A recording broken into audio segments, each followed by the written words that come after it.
ಕೃಷ್ಣ ಭಗವದ್ಗೀತೆಯಲ್ಲಿ ಯದಾ ಯದಾ ಹಿ ಧರ್ಮಸ್ಯ ಗ್ಲಾನಿರ್ಭವತಿ ಭಾರತ ಅಭ್ಯುತ್ಥಾನಮಧರ್ಮಸ್ಯ ತದಾತ್ಮಾನಂ ಸೃಜಾಮ್ಯಹಂ. ಕೃಷ್ಣ ಭಗವದ್ಗೀತೆಯಲ್ಲಿ ಹೇಳ್ದ, ಯಾವಾಗ ಧರ್ಮದ ಸಂಸ್ಥಾಪನೆ ಮಾಡಬೇಕು, ಧರ್ಮವನ್ನು ಸ್ಥಾಪನೆ ಮಾಡಬೇಕು, ಅವಾಗ ನಾನೇ ಸ್ವತಃ ಬಂದ್ಬಿಟ್ಟು ಧರ್ಮವನ್ನು ಸ್ಥಾಪನೆ ಮಾಡ್ತೀನಿ ಅಂತ ಕೃಷ್ಣ ಭಗವದ್ಗೀತೆಯಲ್ಲಿ ಹೇಳ್ದ. ಸೊ ಅದೇ ಕೃಷ್ಣ 500 ವರ್ಷದಿಂದ ಚೈತನ್ಯ ಮಹಾಪ್ರಭು ಆಗಿ ನವದ್ವೀಪ್ ಮಾಯಾಪುರದಲ್ಲಿ ಅವತಾರ ಮಾಡೋದು. ಅದೇ ಕೃಷ್ಣ ಚೈತನ್ಯ ಮಹಾಪ್ರಭು ಆಗಿ 500 ವರ್ಷದಿಂದ ಅವತಾರ ಮಾಡಿ ಯುಗ ಧರ್ಮ ಹರಿನಾಮ ಸಂಕೀರ್ತನೆಯನ್ನ ಶುರು ಮಾಡಿದ್ರು.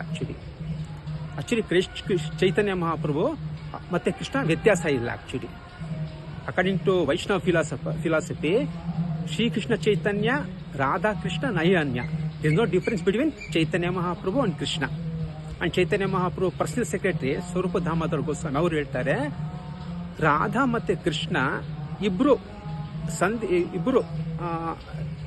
ಇಬ್ಬರು ಮಿಲನದಿಂದ ಚೈತನ್ಯ ಮಹಾಪ್ರಭು ಅವರು ಬಯಸಿದ್ದಾರೆ ಅಂತ ಹೇಳ್ತಾರೆ.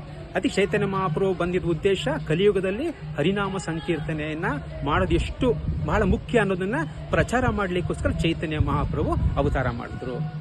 బెంగళూరులోని దొమ్మసంద్రంలో మార్చి 30వ తేదీన గౌర పౌర్ణమి సందర్భంగా ఇస్కాన్ సిటీ నందు శ్రీకృష్ణ భగవానుడికి భక్తులు ప్రత్యేక పూజలు నిర్వహించారు. ఈ పూజలు సాయంత్రం 6 గంటల నుండి మొదలై రాత్రి 9 గంటలకు ముగిశాయి. పూజలలో భాగంగా సాయంత్రం 4 నుంచి 6 గంటల వరకు నగర సంకీర్తనలు, 6 గంటల నుండి 6 గంటల 30 నిమిషాల వరకు కిడ్స్ కల్చరల్ ప్రోగ్రాం, 6 గంటల 30 నిమిషాలకు ఆ శ్రీకృష్ణునికి అభిషేకము, 7 గంటల నుండి గౌర పూర్ణిమ కథ, రాత్రి 8 గంటలకు మహా మంగళహారతి, 9 గంటలకు మహా నైవేద్యం సమర్పించడంతో కార్యక్రమాలు దిగ్విజయంగా ముగిశాయి.